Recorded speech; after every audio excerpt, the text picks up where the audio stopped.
Oke, dua kabar besar datang dari dunia pertahanan kita, Indonesia, bos. Nah, yang pertama, lagi-lagi bocoran mantap yang menyiratkan bahwa Indonesia segera mengaktifkan kontrak rudal BrahMos dengan salah satu negara terkuat di dunia.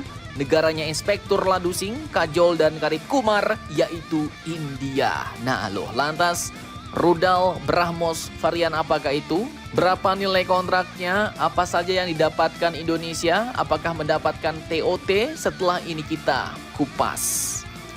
Kemudian kabar kedua datang dari Kasal Muhammad Ali yang baru-baru ini lagi buka suara soal kapal induk Indonesia. Nah, lantas bagaimanakah pernyataan terbarunya?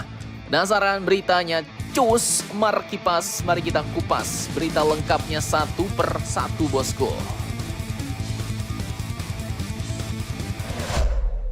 Oke, yang pertama, setelah berbulan-bulan rumor dan spekulasi, kini akhirnya tipis-tipis mulai terkuak, bos. Di-spill oleh lembaga KRIS akan ada kontrak rudal BrahMos Indonesia dengan BTE Defense menjadi mitra di Indonesia. Nah, namun ini masih berupa bocorannya, bos. Dan untuk detailnya masih menunggu rilis resmi. Disebutkan bahwa kabar ini juga muncul lewat press release resmi pemerintah India pada tanggal 18 Oktober 2025 kemarin.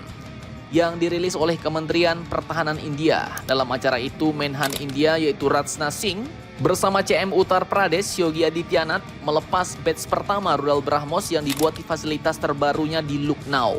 Nah, di momen itu, Rajnath Singh juga menyebut bahwa BrahMos Aerospace telah menaikkan dua kontrak ekspor senilai 4.000 crore rupiah alias lebih dari 7,5 triliun rupiah, bos, dengan dua negara asing pembeli. Dan meski dalam press release itu belum menyebut nama negara secara langsung, namun salah satunya digadang-gadang adalah Indonesia, bos. Spekulasi ini pun makin kuat setelah akun pertahanan lokal Keris Ribbon membagikan foto pertemuan antara perwakilan BrahMos Aerospace dengan pejabat Indonesia. Terlihat bendera India dan Indonesia di meja, dan captionnya adalah kontrak BrahMos. BTE Defense adalah mitra di Indonesia, detailnya menunggu rilis resmi.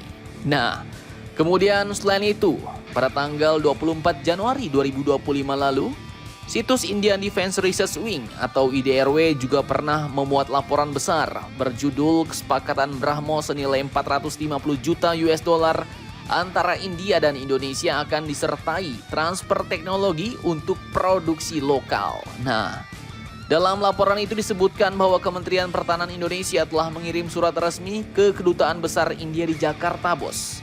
Menyatakan minat untuk membeli BrahMos senilai 450 juta US dollar, lengkap dengan klausul transfer of teknologi.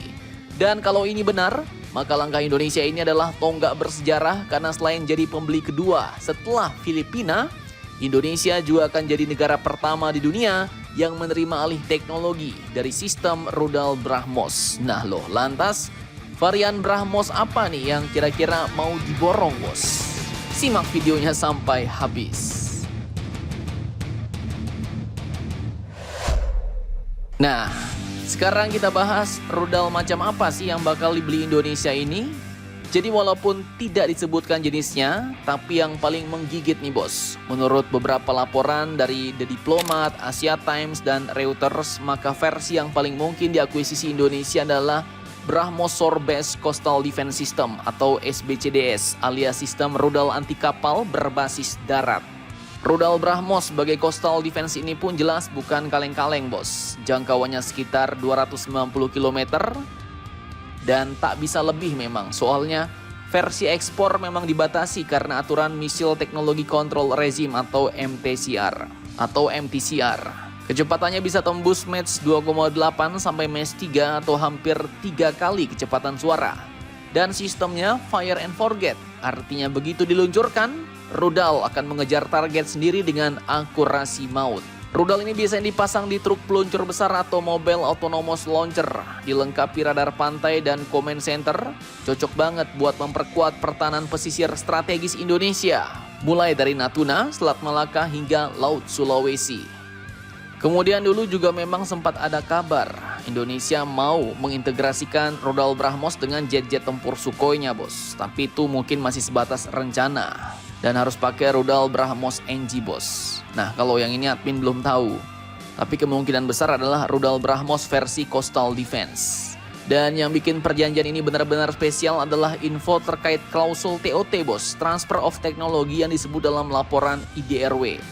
Untuk pertama kalinya dalam sejarah ekspor BrahMos, India katanya bersedia berbagi sebagian teknologinya kepada negara mitra dan Indonesia jadi negara pertama yang mendapat kehormatan itu. Dimana mungkin melalui TOT ini ya, Indonesia bakal dapat memproduksi beberapa komponen rudal dalam negeri dan berkolaborasi dengan BrahMos Aerospace dan DRDO India.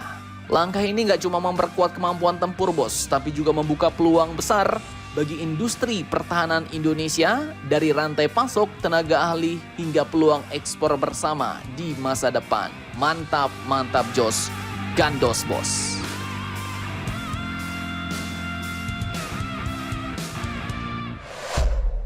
Oke, kabar mantap kedua, langkah besar TNI Angkatan Laut menuju era baru kekuatan maritim tampaknya tinggal menunggu waktu nih. Kepala Staf Angkatan Laut Kasal Laksamana Muhammad Ali baru-baru ini memastikan bahwa kajian akuisisi kapal induk legendaris ITS Giuseppe Garibaldi asal Italia kini berjalan aktif dan serius di internal TNI Angkatan Laut. Beliau katakan, kapal induk ini sedang kita dalami, mudah-mudahan bisa segera kita akuisisi, tegas Ali dalam kegiatan bakti sosial di Bogor pada Sabtu 18 Oktober kemarin.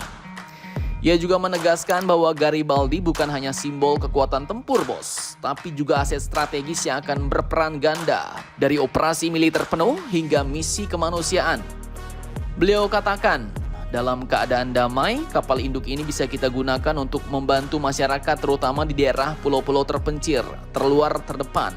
Nanti juga kita tempatkan helikopter-helikopter yang bisa membantu mendrop bantuan-bantuan logistik, ujar beliau. Garibaldi, kapal induk sekelas Harrier Class yang kini bersandar di Taranto, Italia ini pun disebut masih memiliki masa operasional 15-20 tahun ke depan. Dan jika benar diakuisisi, kapal dengan bobot 13.000 ton ini pun akan menjadi tonggak sejarah, di mana Indonesia bakal memiliki platform laut terbesar yang pernah dimiliki dalam sejarah TNI Angkatan Laut.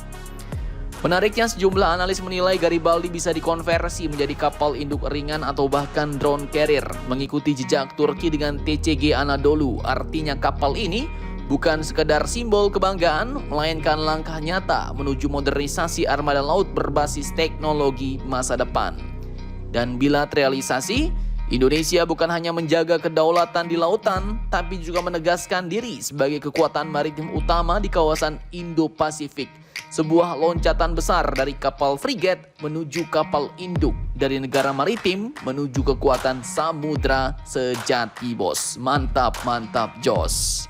Nah, jadi bagaimana menurut kalian tentang hal ini? Jangan lupa komentar, tetaplah kalian barbar dan jangan selalu terus demi Indonesia. Tangguh salam Indomax Indo Magazines.